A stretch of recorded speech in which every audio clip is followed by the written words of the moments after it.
Cristiano রোনালদোর বিদায়বেলায় কি সফল হতে পারবে পর্তুগাল? তাদের ইতিহাসে প্রথমবারের মতো বিশ্বকাপকে জিততে পারবে রবার্তো মার্টিনেসের শিষ্যরা?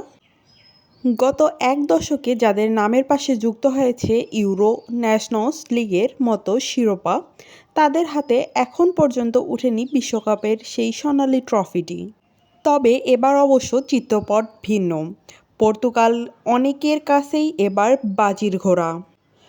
ফুটবল পণ্ডিতদের অনেকের চোখেই এবারকার বিশ্বকাপের শিরোপা যাবে পর্তুগালের ঘরে।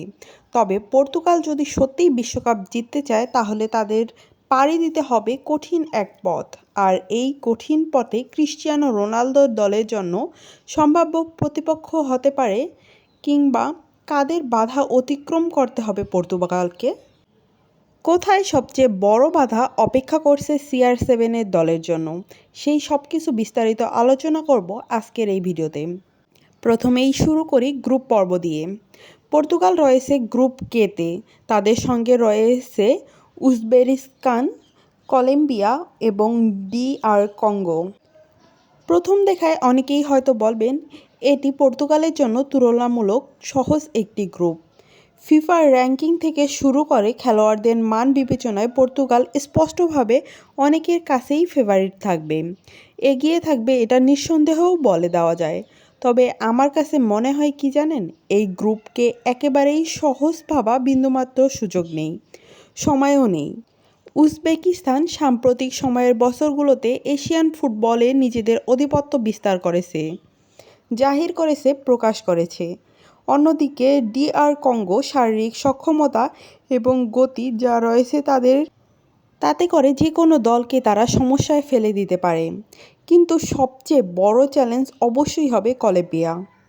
দক্ষিণ আমেরিকার দেশগুলোর বিপক্ষে বিশ্বকাপের মঞ্চে খেলা সবসময় একটু না বেশিই চ্যালেঞ্জিং। তার উপর আবার উত্তর আমেরিকার মাটিতে ভৌগোলিকভাবে কিছুটা না অনেকটাই সুবিধা পাবে কলম্বিয়া। ফলে গ্রুপের সবচেয়ে গুরুত্বপূর্ণ ম্যাচটাই সম্ভবত হবে পর্তুগাল এবং কলম্বিয়ার মধ্যকার। তবুও যদি সব কিছু ঠিকঠাকভাবে এগোয়, তাহলে পর্তুগাল গ্রুপ চ্যাম্পিয়ন হয়ে পরবর্তী রাউন্ডে যাবে, এটা এক প্রকার নিশ্চিতভাবেই বলা যেতে পারে।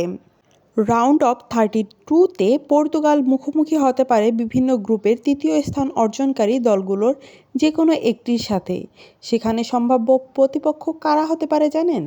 থাকতে পারে প্যারাগুয়ে, আইভরি কোস্ট, আলজেরিয়া কিংবা ঘানা।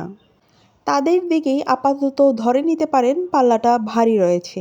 অনেকেই ভাবছেন এই দলগুলোর বিপক্ষে তো পর্তুগাল সহজেই জিতে যাবে। না, এটা এত সহজ ভাবারও কিছু নেই। কেন জানেন? ইতিহাস বলে ভিন্ন কথা। বিশ্বকাপে আফ্রিকান দলগুলো বড় বড় দলগুলোকে বিদায় করেছে। ঘানা একসময় উরুগুয়েকে প্রায় হারিয়ে দিচ্ছিল। আইভরি কোস্টের কথা যদি একবার চিন্তা করেন, তাহলে আরও অবাক হবেন। ইউরোপিয়ান শক্তিগুলোর সামনে তারা সামনে সামনে লড়াই করতে জানে। আলজেরিয়ার কথা বলুন, জার্মানির মতো দলকে তারা কাঁপিয়ে দিয়েছিল। তাই এই ম্যাচে পর্তুগাল ফেভারিট হলেও কোনোভাবেই নিশ্চিতভাবে থাকার একেবারেই সুযোগ নেই। তবে ধরে নিই ক্রিস্টিয়ানো রোনালদো, ব্রুনো ফার্নান্দেসরা সফলভাবে এই ধাপগুলো পার হয়ে গেল। এরপর রাউন্ড অফ 16-এ তাদের সম্ভাব্য প্রতিপক্ষ হবে কারা জানেন? সুইজারল্যান্ড। এখন হয়তো এই নামটা শোনার পর অনেকেই কপাল কুঁচকে কিংবা অব্যকার হাসিতে বলে উঠবেন, আরে সুইজারল্যান্ড কি কোনো কঠিন টিম হলো নাকি? আসলে এই কথা যদি আপনি ভাবেন, তাহলে খুব বড় ভুল করবেন। কেন জানেন? সুইজারল্যান্ডের খেলা যারা টুকটাক ফলো করে, তারা অনেকেই ভালো করে জানেন এই দলটি বিশ্বের সবচেয়ে আন্ডাররেটেড দলগুলোর একটি। তাদের দলে অনেক বড় তারকা ফুটবলার নেই, এটা সত্য কথা। তবে দলগুলো তাদের টেকনিক্যাল দক্ষতা এত অসাধারণ, যা আপনি চোখ বন্ধ করে হলেও বলতে পারবেন যে এই দলটা আসলেই কিছু একটা করে দেখাতে পারে। সুইজারল্যান্ডকে হারাতে হলে ক্রিস্টিয়ানো রোনালদোর দলকে শুধুমাত্র ভালো ফুটবল খেললেই হবে না, পুরো মাঠের নিয়ন্ত্রণটাও নিজের হাতে পাকাপোক্তভাবে রাখতে হবে। তবে সুইস স্থানভাবে যদি পর্তুগাল টপকে যেতে পারে, তাহলে তারা পৌঁছে যাবে কোয়ার্টার ফাইনালের মঞ্চে। সেখানে তাদের সম্ভাব্য প্রতিপক্ষ হিসেবে অপেক্ষা করতে পারেন লিওনেল মেসির আর্জেন্টিনা, অর্থাৎ বিশ্ব চ্যাম্পিয়নদের বিপক্ষেই লড়াই করতে হবে পর্তুগিজদের। লিওনেল মেসির বিপক্ষে সেরাটা নিংড়ে দিতে হবে ক্রিস্টিয়ানো রোনালদোকে। একবার একটু ভাবুন তো, পুরো স্টেডিয়ামে লাখ লাখ মানুষ বা তার ফ্যানরা অপেক্ষা করছে, খেলা দেখছে, এবং সেই সাথে গোটা বিশ্বের কয়েকশো কোটি চোখ টিভির পর্দার সামনে অপেক্ষা করছে কিসের জন্য? বিশ্বমঞ্চে মেসি রোনালদোর এই দ্বৈরথ এটা দেখার জন্য। ব্যাপারটা এখন কেমন হবে এটা ভাবতে পারেন? পুরো বিশ্বকাপের সবচেয়ে হাই ভোল্টেজ ম্যাচ যদি আপনি এটাকে বলেন তাহলে মোটেও ভুল হবে না। ভাবুন তো, ক্রিস্টিয়ানো রোনালদো মেসিকে হারিয়ে তার বলকে নিয়ে গেল বিশ্বকাপের সেমিফাইনালে। তখন কেমন হবে ব্যাপারটা? সেখানে তাদের সম্ভাব্য প্রতিপক্ষ হিসাবে থাকবে 5 বারের বিশ্ব চ্যাম্পিয়ন ব্রাজিল অথবা সর্বশেষ ইউরো ফাইনালে ওঠা ইংল্যান্ড। ব্রাজিলকে নিয়ে আসলে আলাদা করে বলার কিছু নেই। হেক্সা জয়ের মিশন নিয়েই তারা মাঠে নামতে যাচ্ছে। নেইমার আছেন, ভিনিসিয়াস জুনিয়র, রদ্রিগো, রাফিনহা সবাই আছেন। কিন্তু কথা হলো, তারা যদি সেমিফাইনাল পর্যন্ত উঠতে চায় তাহলে হেক্সা জয়টা করেই ছাড়বে, এটা অন্ততপক্ষে বলে দেওয়া যায়। তবে আরেকটা জিনিস মনে রাখতে হবে, এই জায়গায় যদি ব্রাজিলের পরিবর্তে ইংল্যান্ড আসে তাহলে তো কোনো কথাই নেই। সবসময়ই সেরা দুই দল হাই ভোল্টেজ লড়াইয়ে নিশ্চিত করবে ফাইনালের টিকিট। পর্তুগাল নাকি ইংল্যান্ড সেটা সময়ই বলে দেবে।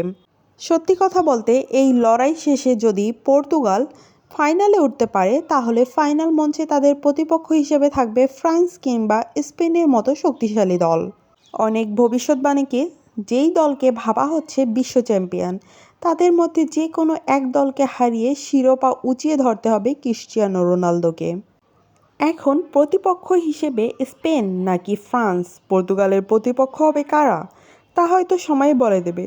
তবে এইটুকু নিশ্চিত, এই ফাইনাল 2022 এর ফাইনালকে ছাড়িয়ে গেলেও অবাক হবে না।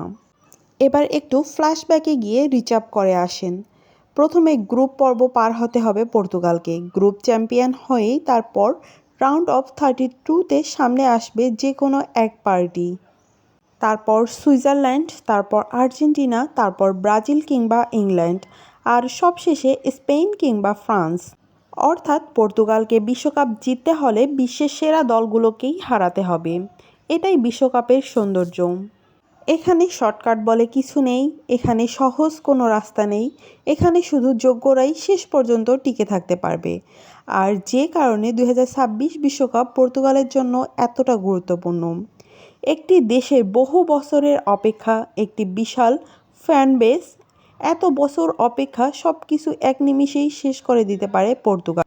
তবে এখন প্রশ্ন একটাই, এই দীর্ঘ কঠিন পথ পেরিয়ে পর্তুগাল কি সত্যি সত্যি বিশ্ব চ্যাম্পিয়ন হতে পারবে, নাকি বিশ্বকাপের ছোঁয়া ছাড়াই বিদায় নিতে হবে CR7কে? উত্তরটা মিলবে ঠিক মাস দেড়েক পর। আপনারা এই মুহূর্তে কে কী ভাবছেন? আমি আপনার ওই ভাবনাটা জানার জন্য অপেক্ষায় রইলাম। পরবর্তী ভিডিওতে আবার দেখা হচ্ছে। সেই পর্যন্ত অনেক ভালো থাকবেন। আল্লাহ হাফেজ।